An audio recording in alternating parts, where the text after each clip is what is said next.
It's been Really. far too long. 4 months have passed since our last stream, and we're back after what's been a somewhat long hiatus. It actually hasn't been 4 months. We've done other stuff in the meantime. Regardless, college football approaching ever is approaching every single day. Teams have already started fielding their spring games as early as March. We're seeing teams play out. Of course, the UFL is going strong. But college football is just around the corner. We have 4 months.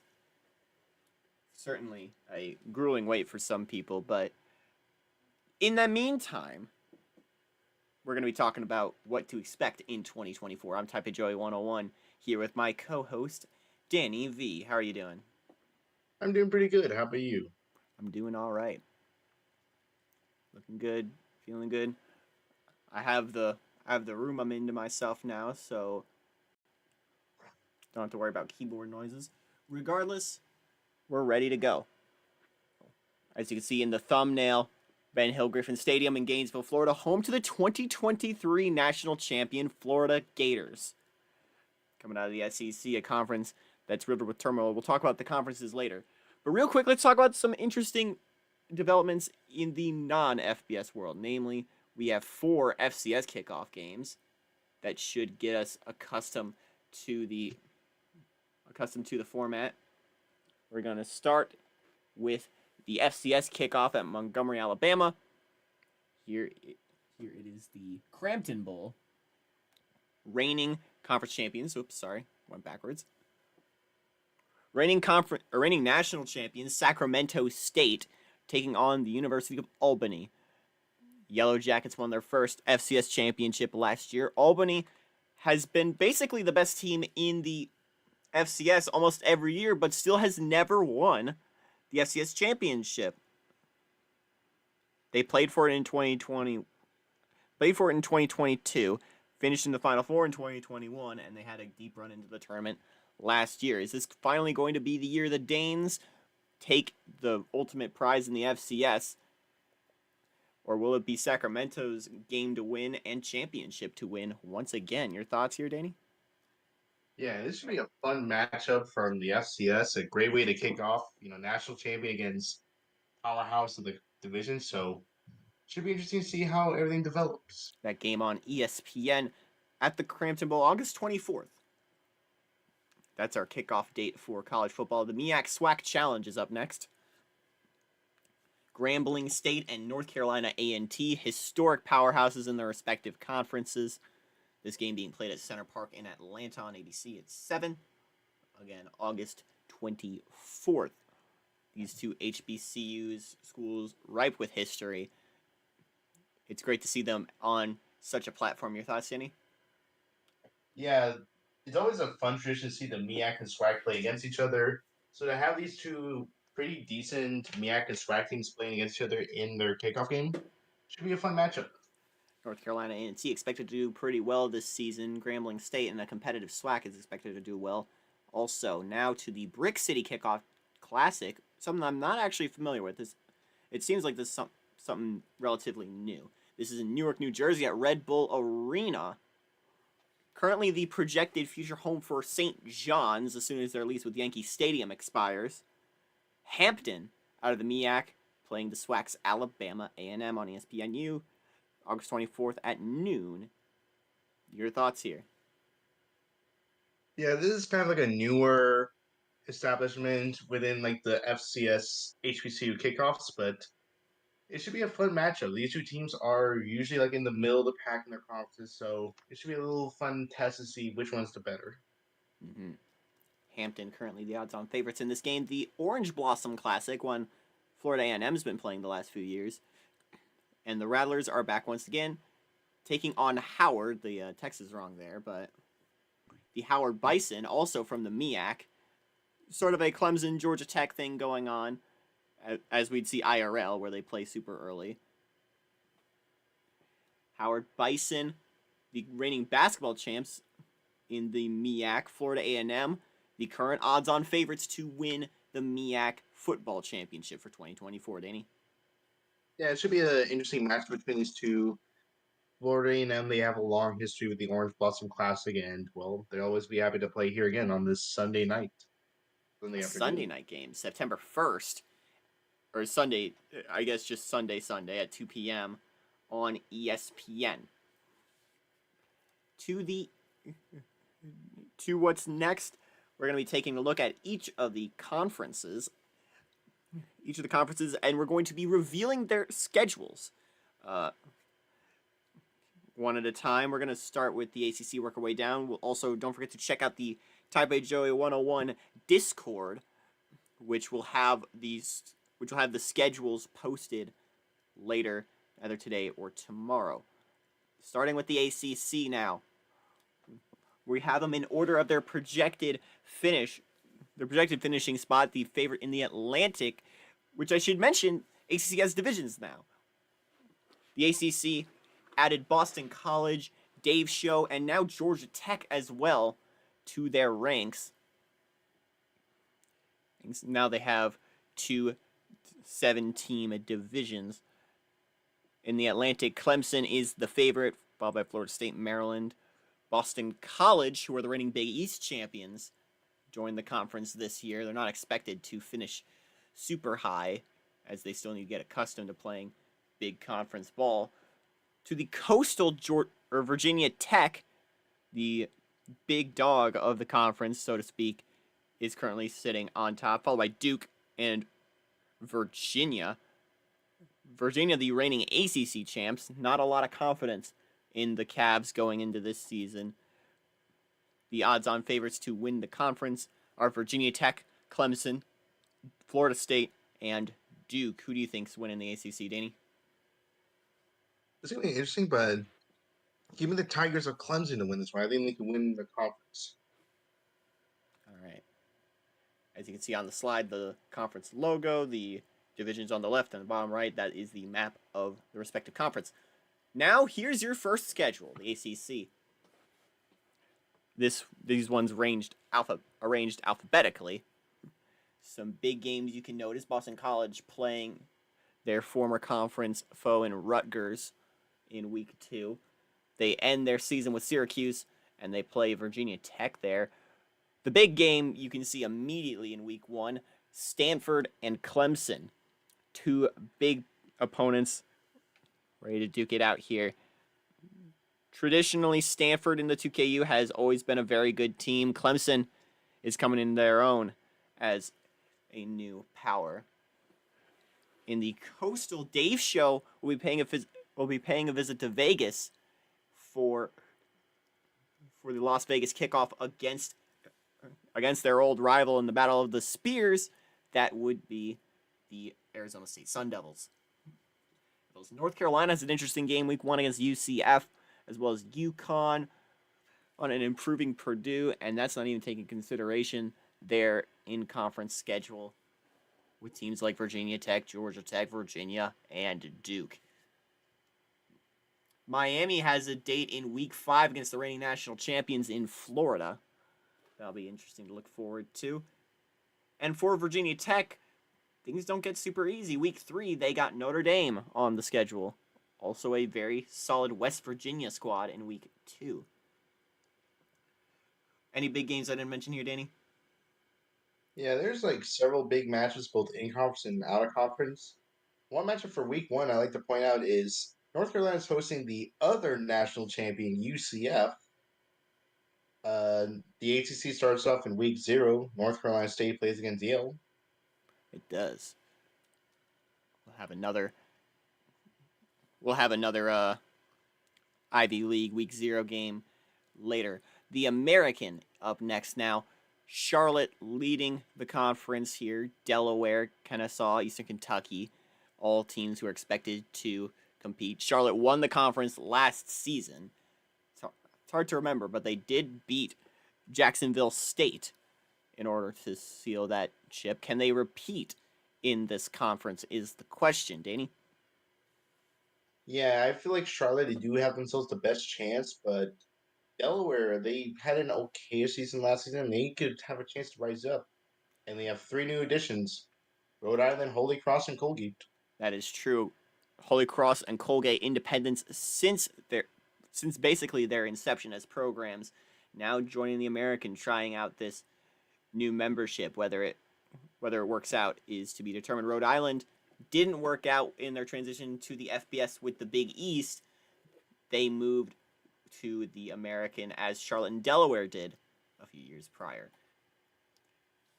To the conference schedule here, Delaware is not going to have an easy start. Reigning Ivy League back-to-back champs in Columbia are on the docket. Eastern Kentucky at week 0 will be welcoming Georgia Fairburn, the UGF Pandas, to the FBS in their first game. Conference championship in Washington, D.C. Any other interesting games here?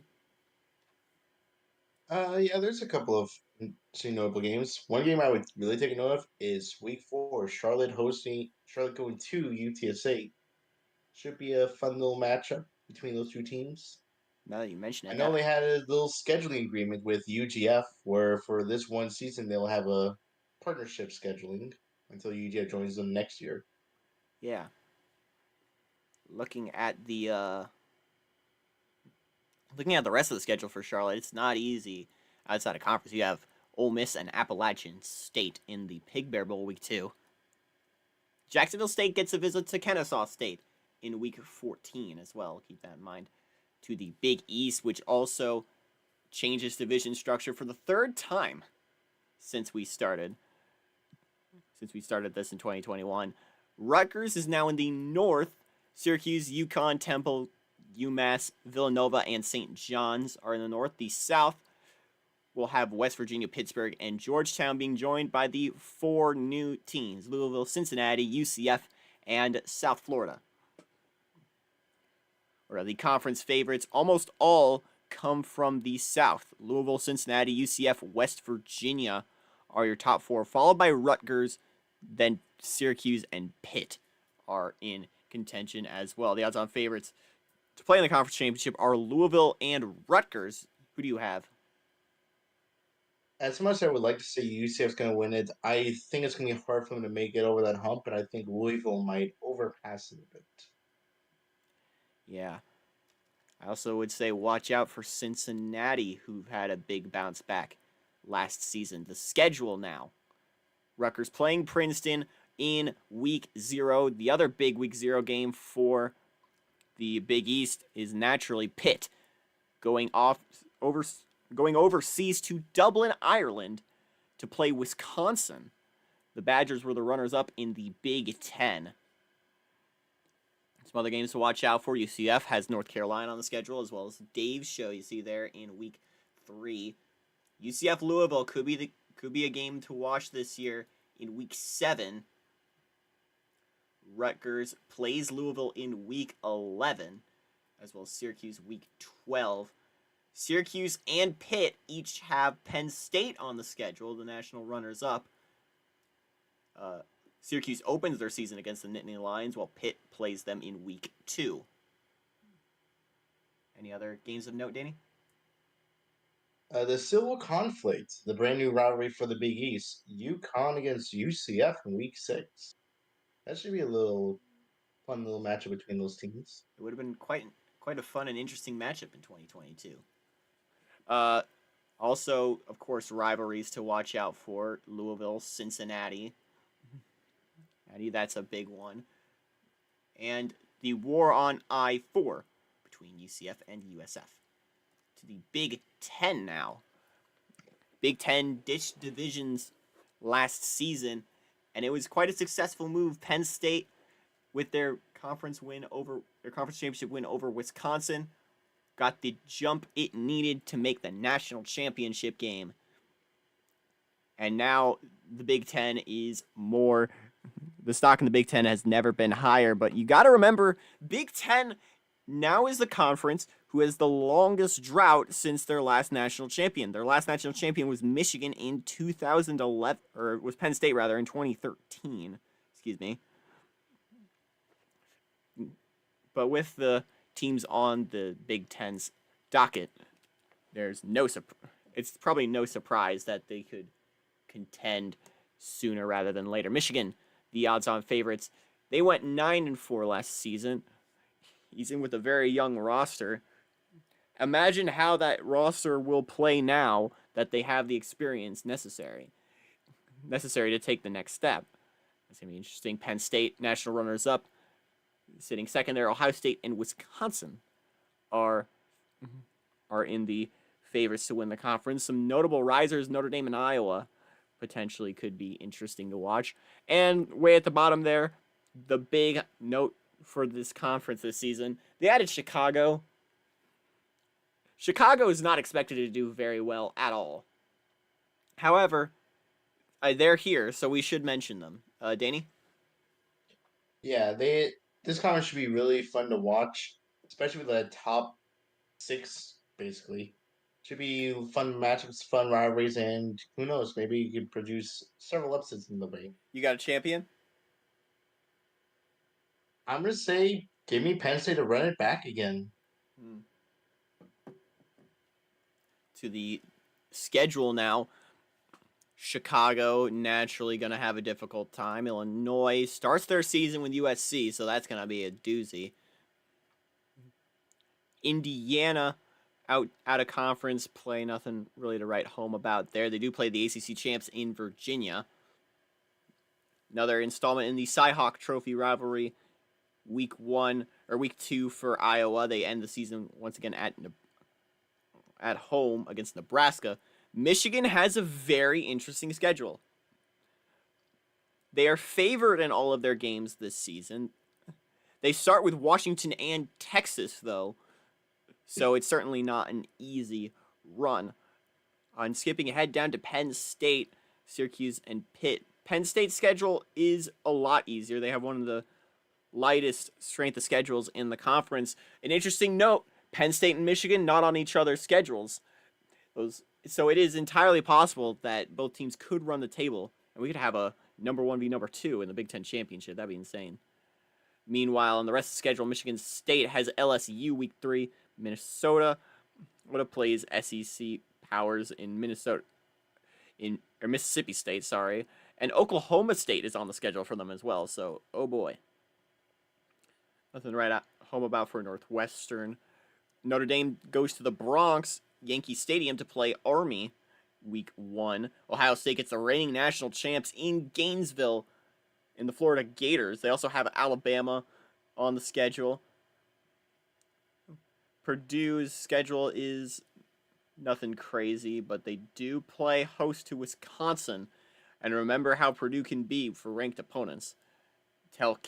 Just ask Kansas State from 2022 that. And, of course, Wisconsin has the game against Pitt. And a game I don't want people to sleep on in that Southern Illinois matchup. That could be very interesting. Danny, your thoughts?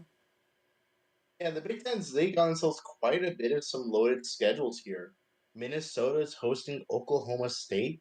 That's a fun matchup. Northwestern against Auburn. Notre Dame hosting Virginia Tech. That's one I They have missed. some big circle matchups around their schedules. Mm-hmm. Certainly. The Big 12 is next. Starting Big 12 North, Kansas has a lot of stock riding on them. The Big 12 did not have divisions last year, but if it did, Kansas would have played in the Big 12 championship against Oklahoma State.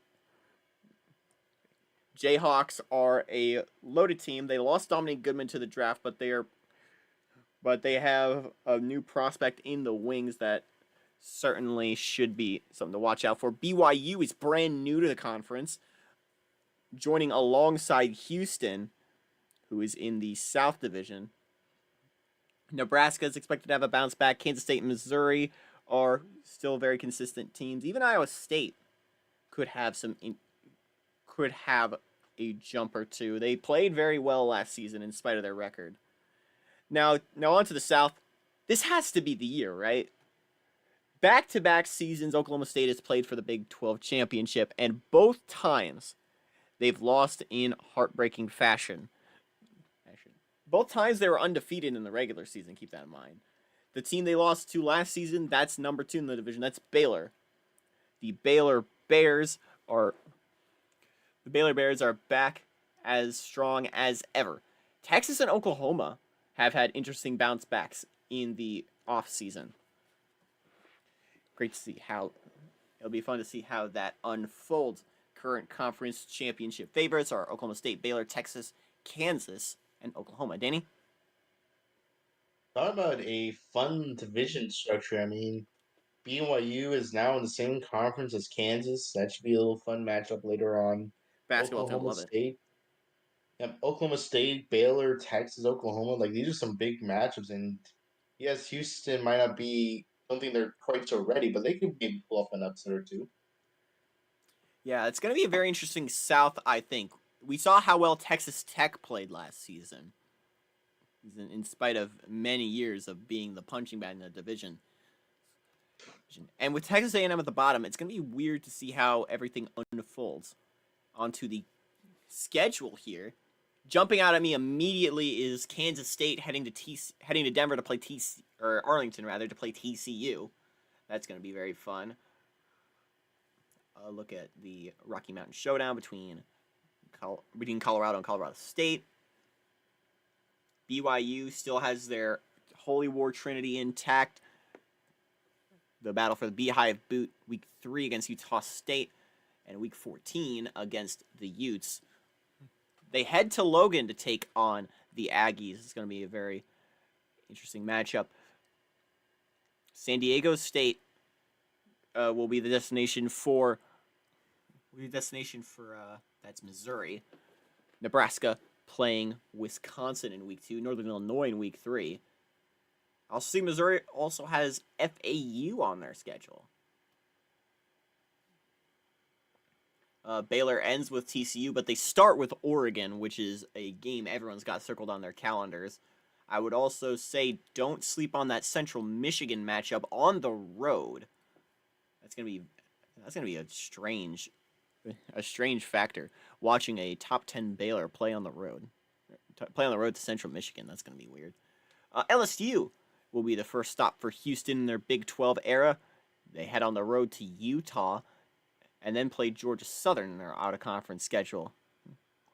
They end the season with former Southwest Conference rival in SMU, who almost joined the conference this season, but in a team swap were replaced by BYU. SMU is in the Pac-12 now. We'll get to that later. Nothing really crazy for Oklahoma State. They do get San Diego State in week 3. And, of course, Bedlam to wrap out the year. Oklahoma State, the big matchup to circle is once again their matchup against Baylor, week 8. They've been successful. They were successful last season in beating the Bears, but they're heading back to Waco. Texas starts with Alabama and Michigan. A grueling gauntlet for the Longhorns. Are they prepared for it? Texas A&M has Arizona State on their schedule. Not much else to write home about for them. Texas Tech, their most notable non-conference game being on the road against North Texas. Your thoughts, Danny? Yeah, there's a good amount of out-of-conference opponents. I really do like a little sneaky game. I think could be is Texas A&M against Arizona State. They're usually kind of like the middle pack of their conferences, middle lower packs. So who knows what will happen in that division or between those two teams. It's going to be interesting.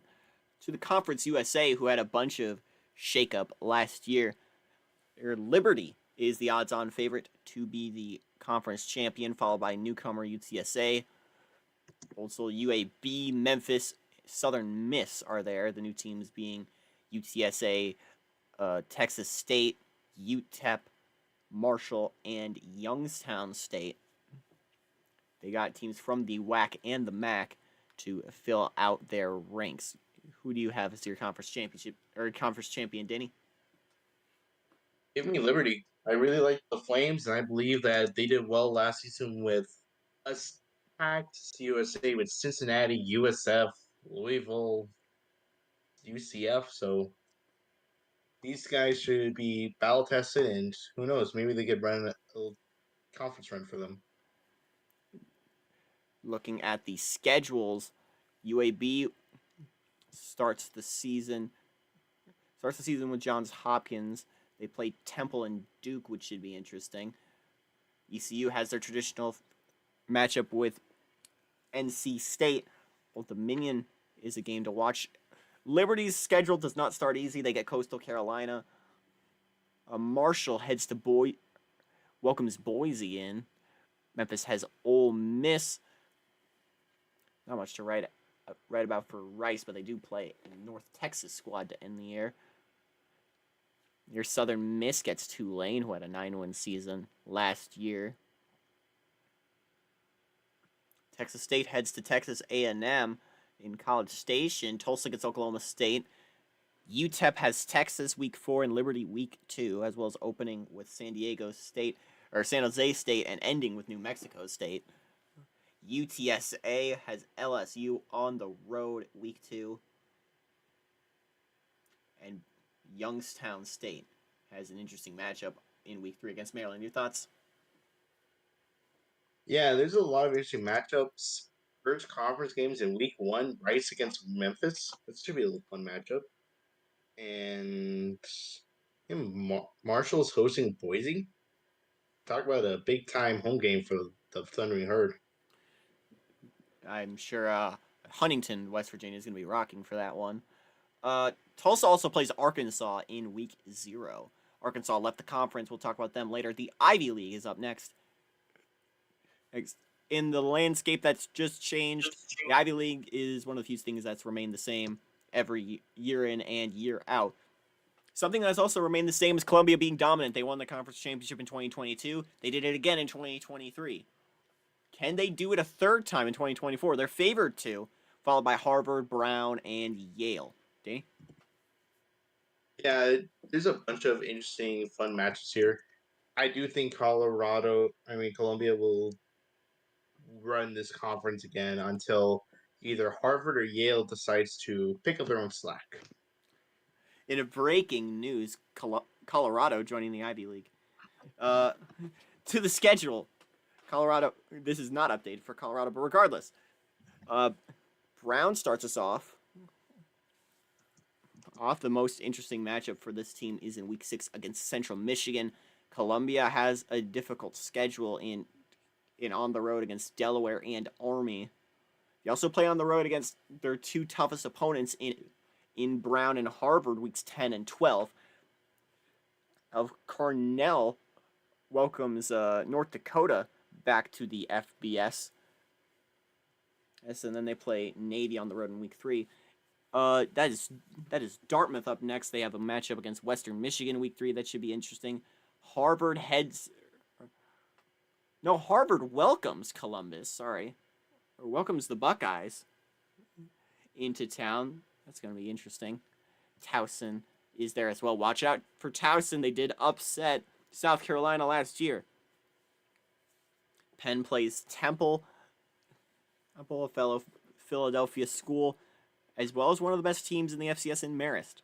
Princeton has their traditional game against Rutgers. They've lost the last, count 'em, 17 matchups. Will Rutgers make it 18? That's to be decided. Yale has UConn, another matchup that has been very one-sided as of late. UConn has dominated the Bulldogs, but can things change? We'll have to find out. Yale also has Northwestern in week 6, I should add. Danny, your thoughts? Yeah, the Ivy League has a bunch of fun matchups. I mean, talk about a big game for the Ivy League in week 5 with Ohio State. Now is that week 6? Yale hosts Northwestern. Yeah. Princeton hosts Vanderbilt. And Harvard also hosts Duke. So the Ivy League, they're welcoming some automatic AQ teams. So Yeah, they got some have powers. some matchups. On to the MAC. MAC we thought was going to stay the same. And then the Conference USA bomb dropped. Marshall, who had been a member since the 90s, and Youngstown State, who had been a member since 2014, both left. In their place, Akron, Kent State, Miami, Buffalo, Ohio, and the gang. I misread. In their place, they welcomed Johns Hopkins and Duquesne. Johns Hopkins, an FCS staple from Baltimore, Maryland, and JH won the JH probably most notable for playing in the FCS championship game in 2KU in 2009, where they lost to former MAC member Youngstown State. Duquesne also had a run to the conference championship in 2006, or national championship in 2006. In the FCS, they would lose to Texas State, who joined the pardon me, I'm losing my words. Joined the FBS in 2012. The East, the favorites are Akron, Kent State, Miami, and Buffalo a bit. Central and Western Michigan are the top two in the West. Northern Illinois, just on the fringes. Your thoughts, Danny? Yeah, there's a lot of good matchups. Welcome to the FBS, John Hopkins, and Duquesne. So these two teams, maybe they'll have themselves a fun run within CUSA, within the MAC. So gotta see how things will play out for them. Onto the schedule. Biggest game for Akron in week 3 against Rutgers. Buffalo has Harvard, Columbia, Army, and Michigan on their schedule. Probably one of the most difficult non-conference schedules in the country. Duquesne is welcomed to the FBS by Holy Cross week 1. On their first tier 2 team in a MAC school would be Akron in week 5. Johns Hopkins is welcomed by Ohio. They get UAB in week 1, the week after, and a week 0 matchup. Also play FCS Independent Virginia State. They're in the Big South. Oh, they are in the Big South. That's true. They moved this year. Duquesne is their season ender, trying to form a rivalry in the future. Kent State has Kennesaw State and Northern Illinois early on in the schedule, as well as welcoming Central in. The Golden Flashes won the MAC East last year. They played in the conference championship, losing to Eastern Michigan. Miami, Ohio has Cincinnati for the, I believe, the Governor's Bell. Yes. Yeah. They also have Purdue and Western Kentucky on the road. Ohio has Michigan in week 3, as well as a road game against Illinois State. Ball State opens with Iowa, has Central in week 3, Western on the road in week 5. Bowling Green, most notably, has Ohio State in week 2, as well as Iowa State week 4.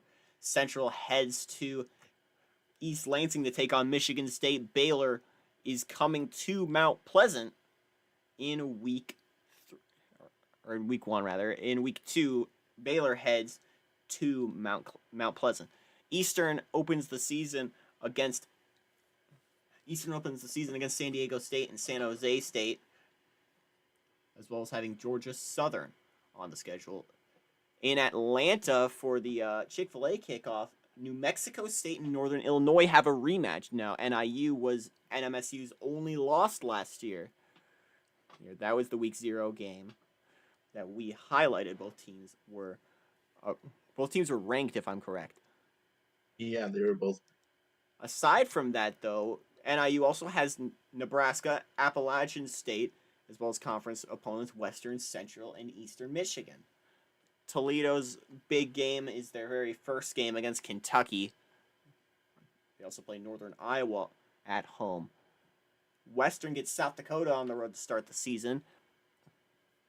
Isn't their other big game being part of that tri-state Michigan rivalry, with Eastern on the road and then Central at home to end the year. Danny? Yeah, a lot of fun matchups. I mean, Central Michigan hosting Baylor. That should be a interesting matchup for the MAC. Northern Illinois going to Appalachian State. Yeah, a lot of interesting and unique matchups here for the MAC. NIU,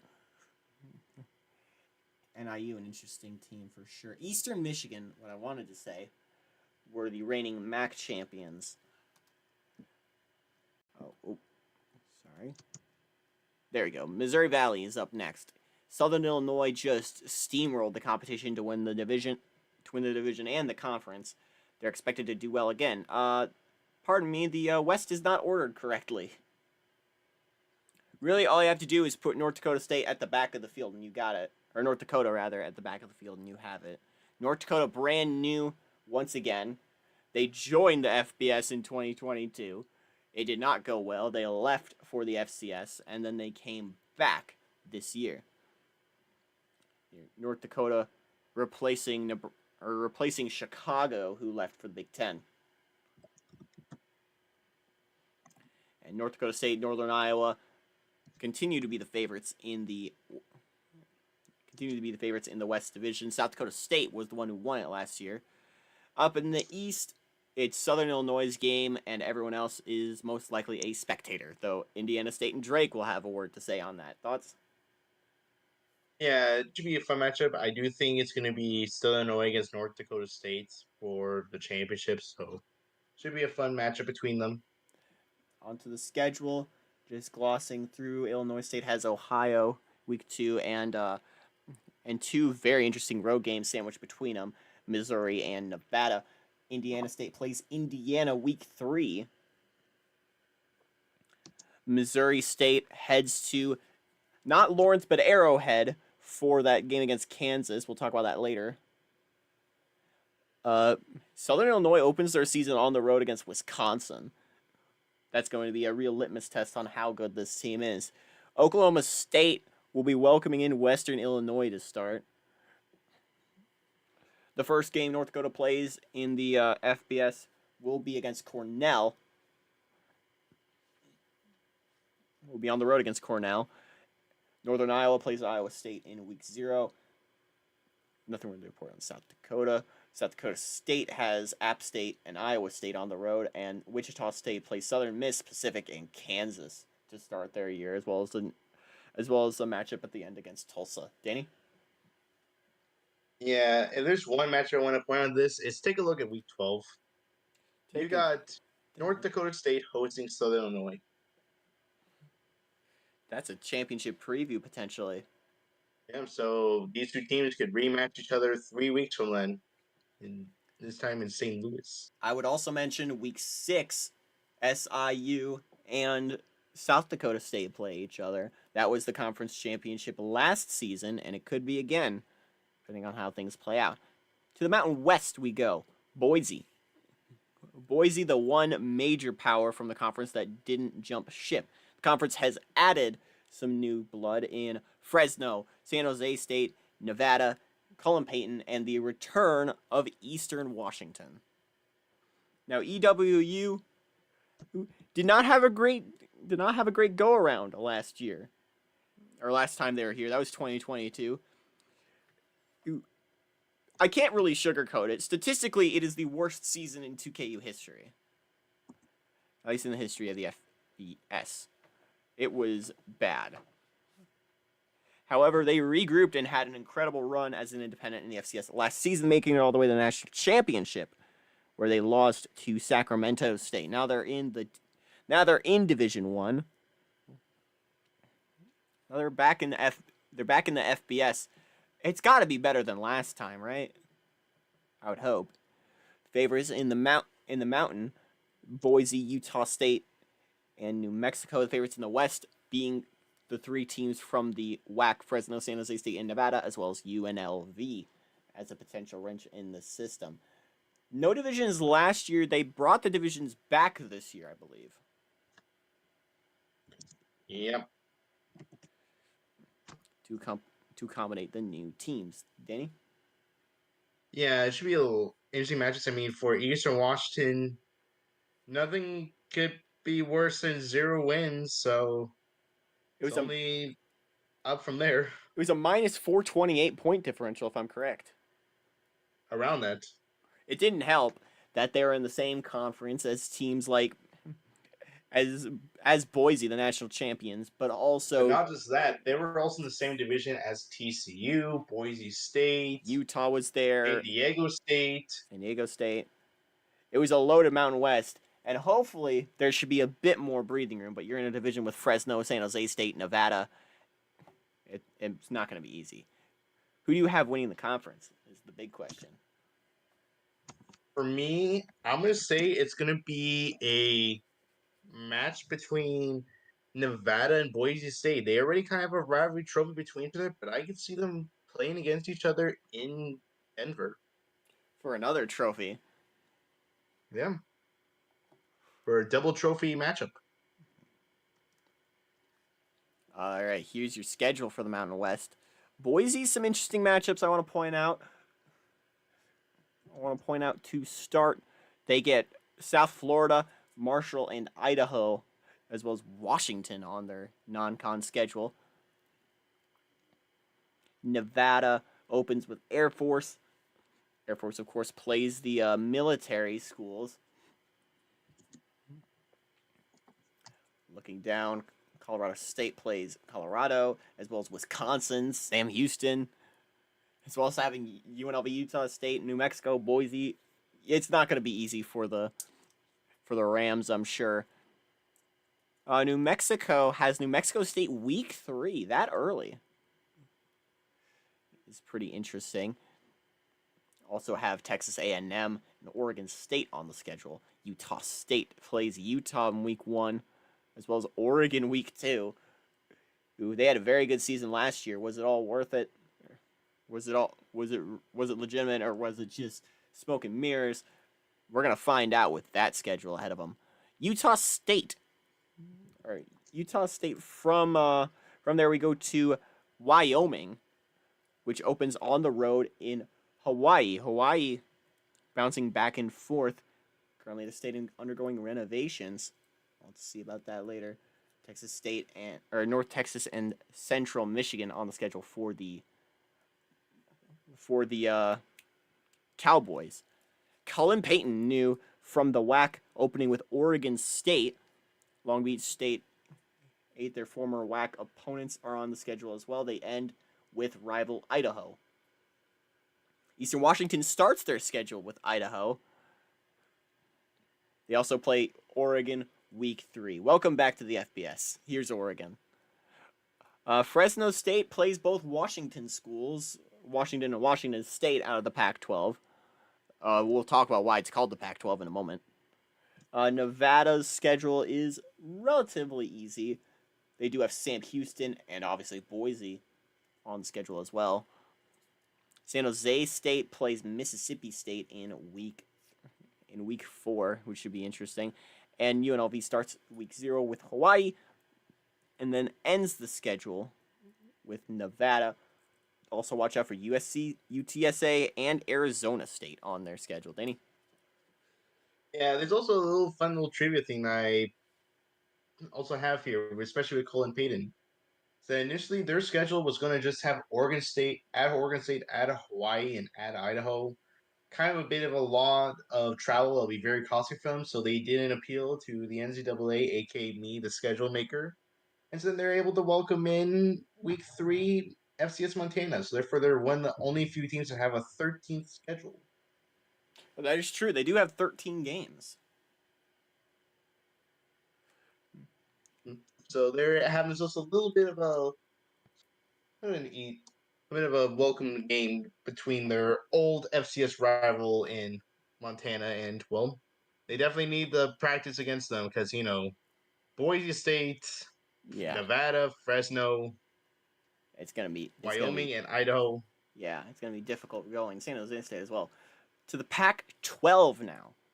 Now we're aware of the real world. We're aware of what goes on in real life college football, and as such, we're taking not executive action. We're not going to be aggressive about it, but what we're saying is this is our conference now. We own it. We're not going to argue if anyone else wants to claim it, but it's ours for what we're saying. Formerly, it was the Pac-10 until this year when they expanded, added Utah in the north, and now to the south, adding San Diego State, SMU, and TCU. This was a lot of buzz. This caused a lot of buzz. Utah, TCU both wanted big-time conference. Both wanted the big-time conferences really bad.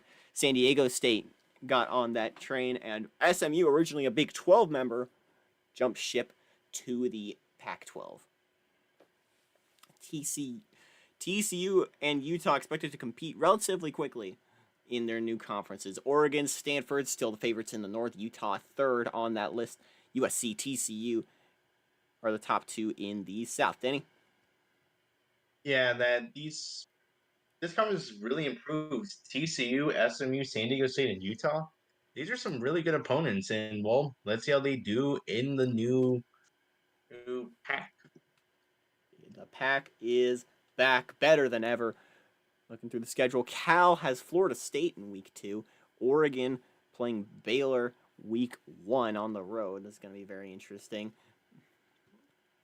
Oregon State starts week 0 against Cullen Payton. Stanford and Clemson, naturally the big game everyone's watching. Utah has their Beehive Boot Trinity that they're a part of. Arizona State, you see there, will be welcoming the Utes to the conference. Houston is on their schedule as well. Washington has a doozy. Michigan, Fresno State, and Boise on their non-con schedule. Washington State has Kansas, Idaho, Fresno State, and followed by a rematch against Oregon. Washington State and Oregon, there were no divisions last year. They played for the conference championship, in which Oregon beat the Cougars. It was a great season for Washington State. Can they get back to that point? We'll have to see.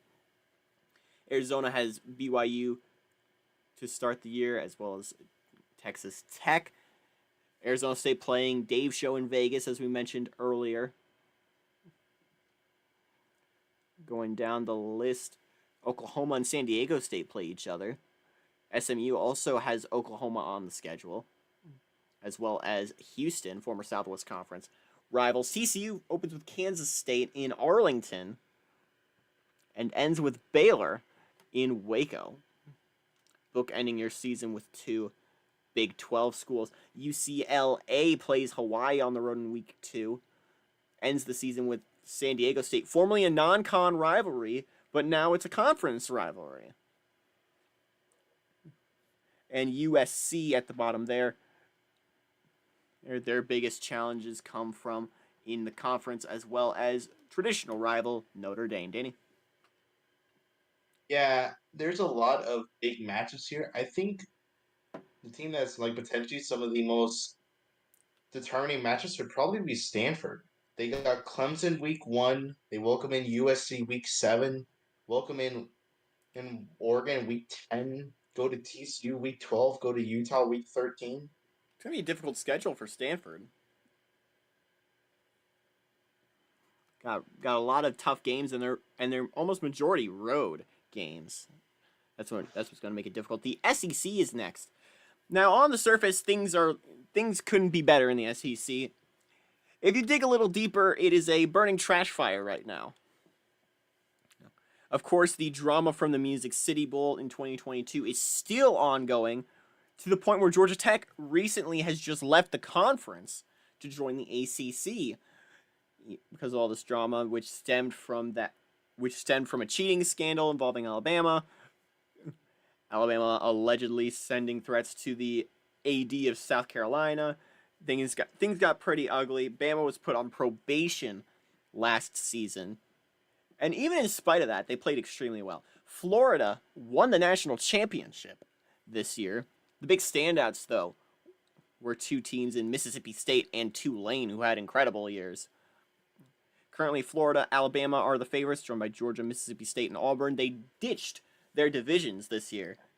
Originally, they were planning for a 13-team setup, but obviously without Georgia Tech, you can't do 13 teams. They did add Arkansas, was the big get. They were going to add South Carolina, but it fell through. Danny? Yeah, this conference kind of went through a bit of a rocky ground for a bit. Will they recover? We gotta see. But as right now, they're gonna stick with this 12 teams, and hopefully they'll get up to 14 maybe. Their big eye would be South Carolina, or getting Georgia Tech back. Onto the schedule proper. Bama opens with Texas. That's the big one. They also play Ohio State. And then they start their conference with Mississippi State. That's going to be a litmus test for Bama post probation in Mississippi State after an incredible year last year, making it all the way to the Sugar Bowl. Tulane is their game right after. Arkansas has Tulsa and Oklahoma State to start the year. Auburn and Northwestern play each other. They also get UCLA on the road. Florida, the reigning national champs, start at home against Ohio State. A real challenge right there. Uh, Georgia has Florida State in Louisville, as well as playing the UGF Pandas in Week 3. Kentucky has Toledo to start the year. Florida in Week 3. Circle that date for the Wildcats. LSU has Houston, Michigan State, UTSA sandwiched right in between them. Mississippi State plays a relatively light non-conference schedule to start the year before getting hit over the head by the 2x4 that is Alabama. Ole Miss was an interesting story last year. Here they only made a bowl game at the last moment, the famous Toaster Bowl against Washington and Lee. Charlotte is their first game this year, and then they play FAU on the road, and Memphis on the road, and Oregon State at home. Tennessee starts with Nebraska, Minnesota, and Texas before heading in conference against rival Florida. Tulane's big game to start the year is Cal. Their biggest non-con game might actually be Louisiana Lafayette. Interesting. Their Vanderbilt has Stanford. Stanford on the schedule. Anytime you have Stanford on the schedule, it's going to be difficult. Danny? Yeah, the SEC, they love to pride themselves on scheduling a bunch of tough opponents. Just the main problem is when you're going through a little bit of a struggle like they are right now, it's not looking the best for them. But some notable matchups: Florida State against Ohio State, Arkansas hosting Oklahoma State. That's a little fun little matchup that gets overlooked. Yeah, Vanderbilt goes to fellow smart school Princeton. Ole Miss playing against Memphis for a rivalry. That's gonna be good. yeah. Things are not looking great. Even Tulane has voiced that they might want out. We'll have to see if that ever materializes. To the SoCon. The SoCon saw the rise of Old Dominion last year, who sent App State packing in the conference championship last season. James Madison, though, is the favorite in the SoCon North, what we've jokingly named the SoCon Virginia division, as all the teams are from Virginia. JMU, Old Dominion, William and Mary, very expected to all be your top three there. The South's kind of a grab bag. They are welcoming in two new teams. Chattanooga and Furman are the favorites, but the two new teams coming in are Davidson and Wofford coming in from the FCS. They're already SoCon members, but for decades they had kind of been an awkward streak for the conference, but now they've ironed that out. We're all together. The family is put back together. Now, if only someone could bring back Elon. Your thoughts, Danny? Yeah, there should be a lot of fun matchups, especially in the Virginia division. I mean, week one, James Madison, Old Dominion. That's a little rematch of last year's week one. Citadel VMI playing against a couple other military Should probably schools. put the schedule up. Oh, sorry. But yeah, but I definitely think James Madison and Old Dominion will play quite well and probably will dominate the conference. Uh, yeah, they do play each other to start. JMU, their toughest game though is at the end of the season against Liberty, I would say. Richmond has an extremely difficult start at Virginia Tech and then back home against Coastal Carolina. That's not mentioning James Madison, William and Mary, and Old Dominion. You play William and Mary and Old Dominion on the road. Richmond might get rocked by their schedule. VMI, statistically one of the worst teams in the FBS, has a light start to their schedule. They do play West Virginia on the road. Is this the year that VMI can accumulate some wins? Washington and Lee did that last season. Their schedule is pretty light as well, bar their conference opponents. William & Mary's big matchup is against Virginia on the road. Chattanooga plays Mississippi State to start the year. The Citadel has Navy. That is. They also play Sam Houston. Not much to write home about for Davidson. Their debut is on the road against Drake. Furman's most notable game is Southern Illinois, Week 4. Western Carolina plays a reigning division champ in Jacksonville State, and Wofford's start is not going to get easy. They play Clemson, Week 4. Danny? Yeah, a lot of fun matchups here, especially a lot of parity within the South. There should be a lot of parity. especially when considering that your top two teams are Chattanooga and the Citadel, two teams that did not make it to a bowl last season. So It's very should be a interesting. lot of fun here. Should Yeah. be some interesting matchups here, especially in the South. To the Southland we go. Southland ditched divisions. The SEC is in a turbulent place. The Southland is ditto. A bunch of teams just left for the WAC. There was a scare that Abilene and Incarnate Word were going to leave as well out of football. However, they stayed put. However, they're not safe as Hardin-Simmons and West Texas have announced that there are rumors surrounding them that they might want to leave at some point. And that's not great seeing Hardin-Simmons so high on your schedule or so high on your rankings after teams like Sam Houston, your reigning conference champs, and Stephen F. Austin back to back, I should add. Those teams all left for the WAC. If Hardin and West Texas were going to leave, they would be linked to the WAC. So they're going to have to iron things out. Abilene, Central Arkansas, and Hardin-Simmons are your favorites to win the conference. Danny? Yeah, there's a lot of interesting matchups that it's kind of hard to tell within this conference. I think Abilene Christian, they'll take that jump within their second season within the FBS, but we'll have to see how they do.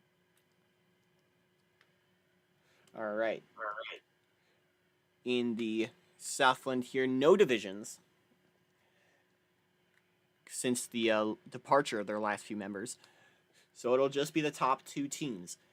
Abilene Christian, not much to write about. I'll just look through the schedule for anything interesting. Hardin-Simmons heads to LSU in week 4. Or the Houston Baptist Huskies, now the Houston Christian Huskies, have a matchup with UTRGV, which I believe is their debut in debut in football altogether. Yeah. Lamar starts with CSU Fullerton. And CSU Fullerton also gets McNeese. Nichols plays Louisiana Tech. FIU plays Northwestern State. Selah, the Lions get a matchup in Brookings against South Dakota State. TCU welcomes in UT Arlington after playing in Arlington the week prior. And West Texas's big matchups are against San Jose State and South Alabama. Danny? Yeah, there's a lot of big matchups here. Well, big compared to them, per se. Mm-hmm. A lot of FCS matches as well. St. Mary's, Eastern Illinois, Alabama A&M, Charleston Southern, Southern, Alabama State. Go through the list. There's a ton of FCS opponents, so maybe they could rack themselves up some easy wins. Yeah, now to the Sun Belt, which had some realignment. Coastal Carolina, your favorites, followed by Florida Atlantic, and Appalachian State in the East. Coastal joined a few years ago to the Sun Belt and immediately are contenders. App State is new to the conference, as well as Jacksonville State and Georgia Southern, I believe, are the new teams. A bit of weirdness in terms of divisions, as Georgia State is now in the West, but it's kind of a balancing act. Jacksonville State is expected to be very good in the West their first season. South Alabama, though, are the favorites to win the conference. On to the schedule, unless you have anything to say, Danny? Not really much. This feels like it could be one of those conferences that could like jump out, and who knows? Maybe a Sunbelt team can make it to a BCS bowl. They've never done that in 2KU. They're one of the few conferences to have not done it. Now we look at the schedule. Coastal Liberty immediately jumping out. The first game for the conference, FAU and Western Kentucky play each other. Their FIU has New Mexico State and UConn, their first games on the schedule. Oh boy. App State has Charlotte, Northern Illinois, as well as Coastal in week 6. Arkansas State plays Texas A&M to start their schedule. Georgia State welcomes in UGF to the FBS in a cross-state rivalry. Jacksonville State plays Sam Houston, who had a great year in the Southland last year. Stephen F. Austin and Louisiana Lafayette play each other. Louisiana also has UCF, Kansas State, and Tulane. One of the toughest schedules out there. And after a bye, they get FAU on the road. Oh boy. Louisiana Monroe welcomes in one of the best teams in the FCS in Gardner Webb Week 3. They open their season on the road against Texas State. Looking at South Alabama's schedule, they play North Alabama to start the year fittingly. Southern Miss and Louisiana Tech are some highlights out of conference. Troy starts the season with UMass and then back home against Mississippi State. Troy won the conference last year in a stunning upset over who I believe was FAU. Correct me if I'm wrong. I believe the division winner was FAU. I remember that. Your thoughts? Yeah, there should be a lot of good matches here as well. A lot of parity when you're noticing it. I do think that Jacksonville State, they have just quite the favorable schedule. A lot of in-conference opponents are at home. South Alabama, App State, Georgia State, ULM. All back to back to back. Didn't know what said. Huh. All right, to the WAC now, the final conference. New Mexico State stands alone, but not unchallenged. I also forgot to organize the WAC Pacific. The divisions did make a change in their name. The Mountain West with the Mountain and West. The divisions are now the Central and Pacific. New Mexico State, Louisiana Tech, North Texas are the favorites in the Central. To watch out for Sam Houston and SFA. UTRGV is an interesting addition, I should mention. Their first ever season of football will be this year. They'll play right behind their Tarleton State, who is new from the Pacific. The favorites are Hawaii, Idaho, and Cal State Fullerton, who should be third on that list. Is the conference adding Southern Utah and Utah Tech, former members of the Missouri Valley. Southern Utah in their third conference in 3 years. They started in the Mountain West in 2022, moved to the Missouri Valley in 2023, welcoming in Utah Tech, who moved up that year. And then in 2024, they'll be playing in the WAC. Who are your favorites here? Yeah, of course, New Mexico State has to be the winner of the Central now, formerly known as the Mountain, but yeah, the Central winner, New Mexico State. For the Pacific, I think potentially Hawaii will do a good run. It's either them or Idaho. All right. Now, one more conference to look at for their schedules. Louisiana Tech with Kansas early on there. New Mexico State, of course, playing NIU and Atlanta, we mentioned. North Texas against UTSA on the road, week 1. The Alamodome will be rocking for that one. On SFA's big matchup will end the year against rival St. Houston in Houston. Much report for Tarleton. UTRGV begins their program's history. Week 1 on the road against Houston Baptist. Their most notable non-con game would most likely be UGF in Week 6, who are also beginning a new chapter in their history, joining the FBS. Cal State Fullerton plays Florida State on the road in Week 3, as well as a matchup against San Francisco out of conference. That's an FCS school. Hawaii starts the year on the road against UNLV in Week 0. Their most notable team coming to the islands would be Cullen Payton in Week 4, former conference opponent. Idaho ends the season with the Coyotes. They start with Eastern Washington, Washington State, and Boise State. Oh boy. USIU, our old friends, an FCS program, taking on Long Beach to start the season. Pacific plays Hardin-Simmons and Wichita State, as well as Coastal Carolina, starting their schedule. Cal State LA right there in Week 8, probably most well known for losing 106-3. Losing, or 106-6, either 106-6 or 106-3 to Oregon a few years back, 2022. Utah State plays Southern Utah in week 0. A rivalry between Southern Utah and Utah Tech will be kept in place in week 14. The Trailblazers, in the meantime, have Fresno State and Jacksonville State on their schedule. Your thoughts? Yeah, there's a lot of fun maps here, and something I noticed with some of these teams, especially in the Mountain, aka Central, a lot of regional matchups. Like for example, North Texas only leaves their state twice, back to back, week 5 and week 6. They head to Louisiana and Hawaii, but then Texas is their domain. Of course, it helps that that 5 of the 7 teams in the division are in Texas. You have North Texas. You have North Texas, Sam Houston, SFA Tarleton, and UTRGV. And so definitely a lot of fun matches there. Idaho may have potentially the best non-conference schedule out of all these teams, considering that all 4 of them are rivals they play against. That's true. Eastern Washington, old rival from back in the day. Washington State, consistent rival, as is Boise. Cullen-Payton, rivals from their Big Sky days, as well as reinvigorating that rivalry recently in the WAC until CPU left. We only have 3 more teams to go. Our 3 independents, Army Navy, are joined by Georgia Fairburn for this season. The UGF Pandas playing out of the Adamo Dome are being welcomed in.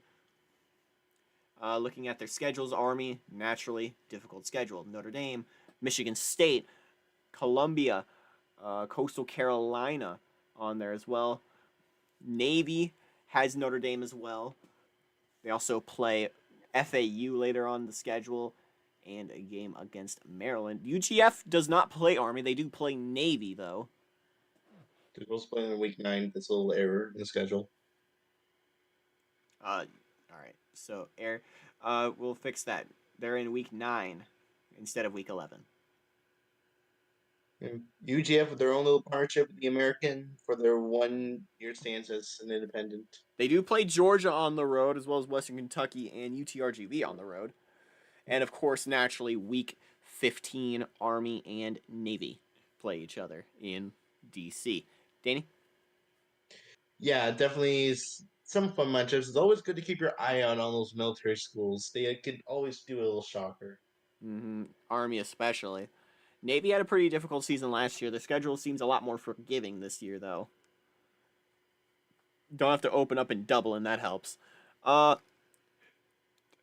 that I say that, best of luck to Wisconsin and Pitt. New stadium locations. There are a couple changes in this. There are some teams playing in temporary locations, or some teams that upgraded facilities. Chicago playing at Wrigley Field. They'll be playing there for a couple of years until Soldier Field is finished renovating. On the topic, fellow conference opponent in Northwestern will be playing some of their teams at Ryan Fieldhouse and Walter Athletic Center, St. John's in Minnesota specifically. The rest of their games will be at Soldier Field until the new Ryan Field is finished on campus. Northwestern will move out of Soldier Field, and Chicago will move in. The Bears of the NFL are moving out of the stadium. A new one will be built, I believe, in the next few years. There's still there are still a bunch of rumors around that. Let's see how that pans out. Kansas will be playing. We're splitting their schedule. Their first 3 games here: Louisiana Tech, Wichita State, and Missouri State are at Children's Mercy Park. That's Kansas City, Kansas. The rest of their games are at Arrowhead in Kansas City, Missouri. So Kansas will be playing outside of Kansas for a bit. That's because their current field in Lawrence is being renovated. I forget the name of the field specifically, but Please Boost Stadium. All right. Wichita State will be playing out of Riverfront. A new stadium is being built for the Shockers. And as for Hawaii, renovations on Aloha Stadium have begun. A new Aloha Stadium will be built sometime in the near future. Clarence T. Ching Athletics Complex will be upgraded in the meantime. Now we take a look at how the bowls will look. We had a complete I tore down the schedule and rebuilt it from the ground up. Normally, we'd be showing you how the next few weeks would look, starting about a week later after the Army Navy game, but because of the calendar this year, it's going to be very weird. December 21st starts us off, the Celebration Bowl, followed by the Cure, Boca Raton, New Mexico, New Orleans, and Potato Bowl. As you can see, the conferences playing on the right are the projected teams who will be playing in each game. We start December 21st, which means immediately we have to go to December 23rd. Or that Monday, we have the Fenway, Bahamas, Gasparilla, Myrtle Beach, and Frisco Bowls. And then instead of having 2 games or alternating 2-3 games per day for that week, we have to go immediately to Christmas Eve, December 24th. And we're going to have 2 games that night, the Camellia Bowl and the Hawaii Bowl, naturally. We skip Christmas, obviously. Now, December 26th, the Military, Independence, Music City, Texas, and Insight Bowls. December 27th, the Garden State Belk International Continental Tire and LA Bowls. Then on to the 28th, Liberty Ticket City, Emerald, and Little Caesars Pizza Bowl. December 30th, the Pinstripe Fight Hunger, Miami Beach, Las Vegas, and Arizona Bowls. We see Las Vegas moving later into the schedule, not on that first weekend if we go back. Swapping places with the famous Idaho Potato Bowl. New Year's Eve, the Armed Forces Bowl, Poinsettia Bowl, our first BCS Bowl in the Cotton, Alamo, and Holiday Bowls will close us out that day, January 1st. Outback Citrus Gator Bowls, that Trinity is still intact, followed by the Rose and Sugar Bowls at 5 and 8 p.m. 2 more BCS Bowls. January 2nd, the Sun Bowl starts it off. The Pop-Tarts Bowl, which is the replacement of the Capital One Bowl, is next, followed by the Peach Orange and Fiestas, wrapping up the BCS.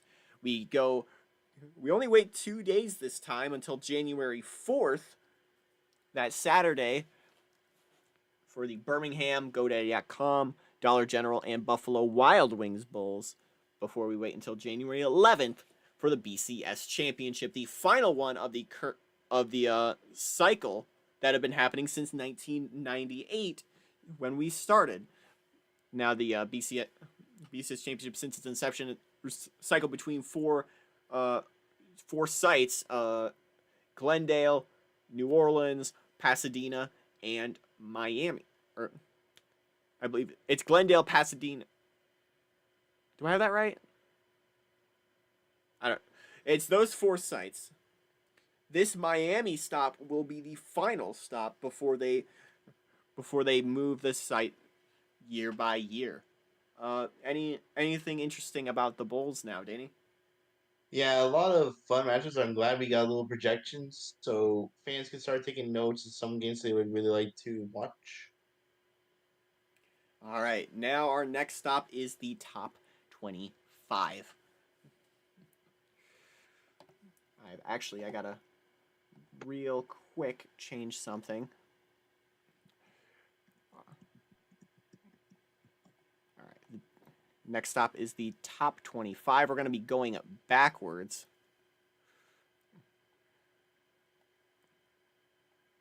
We're going to be going backwards by 5 each chunk moving forward. We're going to start with our bottom and work our way up. At number 25 is going to be Kansas.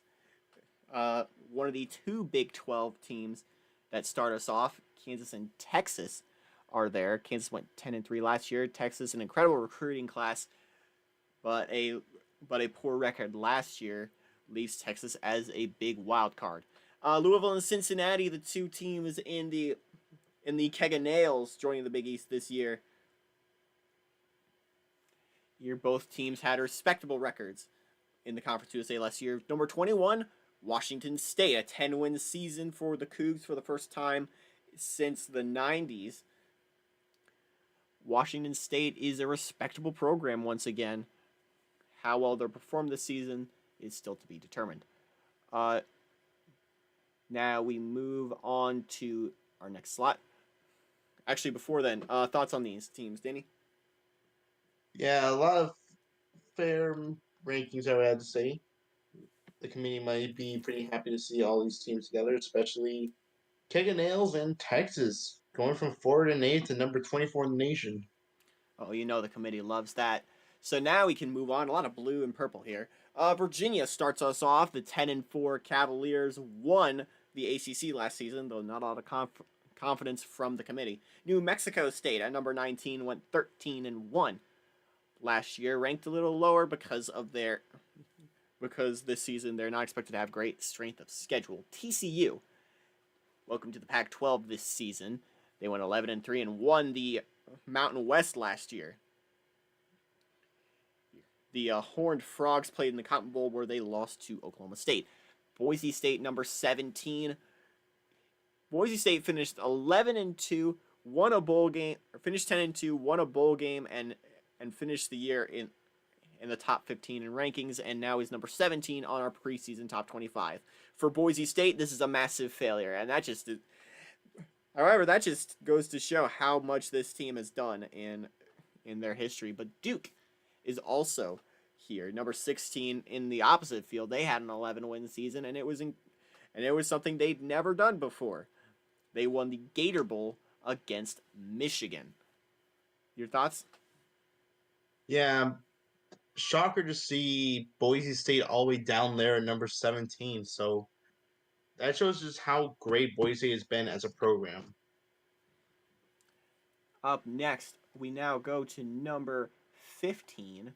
That will be Pittsburgh, who went 10-3 last year. Finished runner-up in their division to West Virginia. They lost the conference championship, or the Mountaineers lost their conference championship to Boston College. USC is up next, who are another team who's a bit of a wild card, who are put up here because of their potential, along with Georgia out of the SEC.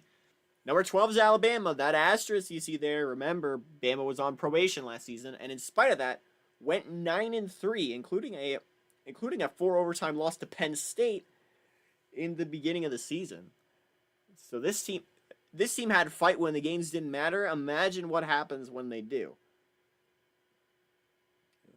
And at number 11 is Wisconsin. Finished 11-3 last year. Lost the Big Ten championship, but won the Rose Bowl over Oregon. Danny? Yeah, some really interesting choices here. I would definitely think that Wisconsin would have been ranked higher, in my opinion, but definitely these teams here have performed really well. Now we are in to the top 10. Number 10 is Baylor. 11-3, reigning Big 12 champions. They lost the Fiesta Bowl, though, to New Mexico State. Number 9 is Stanford, who went 9-4. Stanford is still Stanford, and they're going to be strong regardless. Number 8 is Clemson, who went 10-3 last season with a win in the Capital One Bowl, now the Pop-Tarts Bowl, over West Virginia. Number 7 is Florida. The reigning national champs didn't even start the season here in the top 5. The committee not very confident in the SEC school. UCF is number 6, though. 14-0, co-national champions, won the Sugar Bowl over Mississippi State.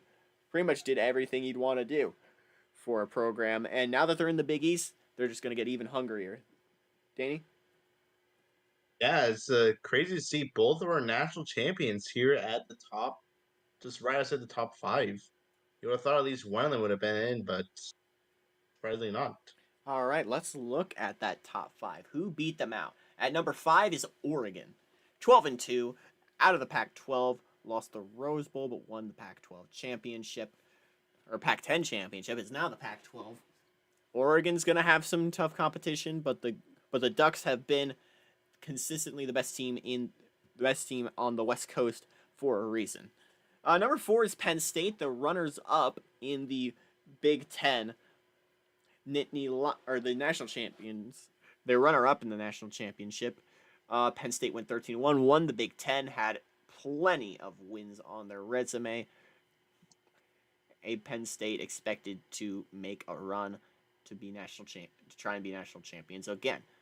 Virginia Tech is 3, the Dark Lord over the ACC. They've been a threat for years. They did not get their fabled 4-peat as they are eliminated at the last moment by Virginia.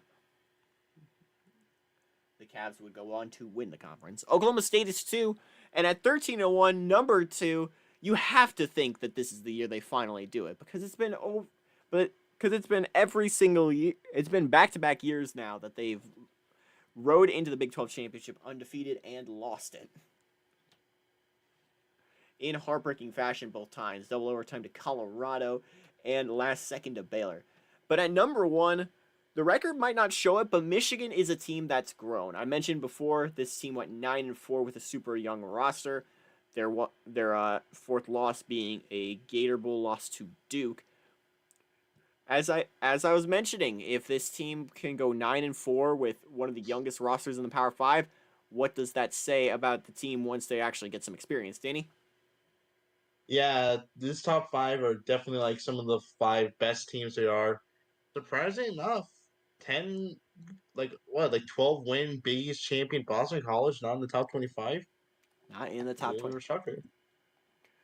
Let's take a look at those teams not in the top 25. The honorable mentions here: Mississippi State, West Virginia, Auburn, Liberty, Florida State, Ohio State, James Madison, Utah, Utah State, Coastal Carolina, BYU, Georgia Tech, Rutgers, Nebraska, Notre Dame, and Boston College did not get the votes. I think this is the committee saying that they do not trust the team on their transition to the Big East. Any other teams here? Any teams here you want to shout out, or any teams who are not here you want to shout out? Shout out to Utah. 11 wins, should be able to maybe make a big splash if they are successful in the pack. I do think potentially a little bit of a shock here. Florida State 3-9 and getting votes. I think this is another case of a big recruiting class. Look at Texas, for example. All right, now let's take a look. All right, this is going to be a little scary because there's a lot of words and a lot of pictures on screen at once. A bit of a look at how the sausage is made. Here are the polls we did. You can see each one there. There's my poll on the left. Danny's right next to it. CASN, which is our good friend Pig Bear, our good friend Foxy Hikari, next to it. And then 2 CPU top 25s. You want to mention how those work?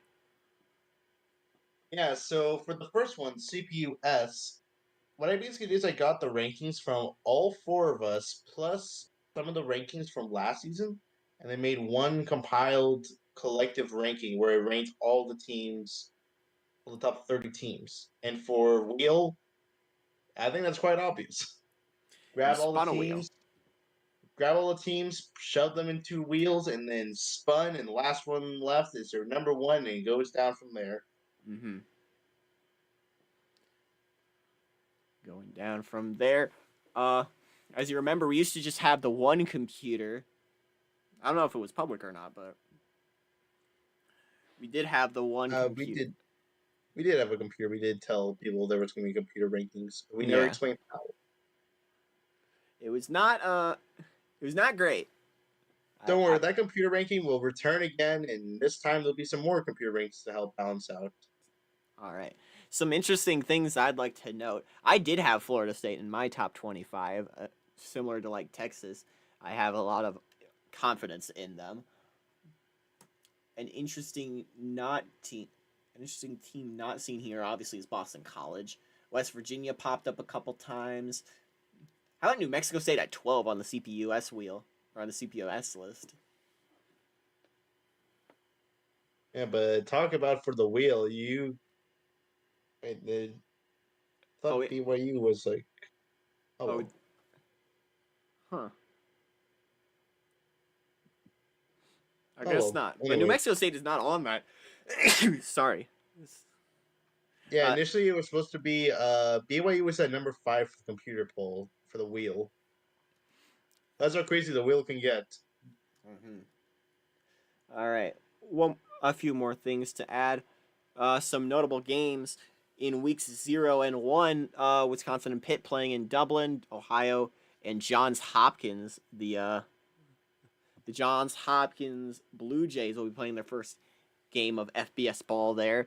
Splitting some time at M&T Bank Field for some bigger games. Keep that in mind. Cullen Payton heading to Oregon State, Rutgers, Princeton, Arkansas, Tulsa. On week 1, we have 5 top 25 matchups or between 2 ranked teams as well as some other ranked teams. Stanford and Clemson. That might be the game of the week that year. Not that year, that week. Dave's show in Arizona State and Las Vegas. Notre Dame Army at Yankee Stadium in the Bronx. Kansas State and TCU in Arlington. Texas and Alabama playing in New Orleans. New Mexico State and Northern Illinois in Atlanta. Oregon and Baylor, a top 10 matchup. SMU heads to number 16 Duke. Ohio State heads to Gainesville to take on number 7 Florida. UCF, number 6 in the country, heads to Chapel Hill to play in North Carolina. Number 25 Kansas and number 21 Washington State face off, which I don't think we mentioned with the schedules. And Liberty plays Coastal Carolina in the Surf Turf. Danny, your thoughts on these games? Any big ones aside from the one we'll talk about later? Yeah, there's a lot of big matchups here and 5 top ranked matchups. I mean, a lot of fun things, and who knows, maybe a couple upsets to be kind of included here as like potential. Like, who knows what will happen between New Mexico State and Northern Illinois, or between Ohio State, Florida. Maybe North Carolina could finally end the UCF streak. Who knows? Yeah, UCF has not lost a game since week 3 of 2022. Does that end in Chapel Hill? We'll have to see. One game we do want to focus on is our natural game of the week in Dublin. Aviva Stadium in Dublin, Ireland will host number 11 Wisconsin and number 15 Pittsburgh. We played in Dublin a couple times. I think this is the first time, though, that it's been this high profile. Number 2 top 15 teams heading overseas. Wisconsin, the odds-on favorites in this one. Who do you have? Give me Wisconsin to win this one, and this game should be a fun matchup to win and will determine some big things for each of these team seasons. August 27th. That's the date we're coming back. And not just that, with a brand new video game. I hope. It's coming out this year. They already confirmed it. I don't know if it's coming for PC or not is the thing. I don't see why not. It's by EA. They don't put NHL on PC for some reason. Well, we'll have to see. We'll have to see. Maybe we're on college football. It also depends if my PC can run it, which I don't know if it will. But we still have NCAA 14 on standby for that. Whatever game we see you in, and we'll be back August 27th. Mark your calendars. 2KU is coming back.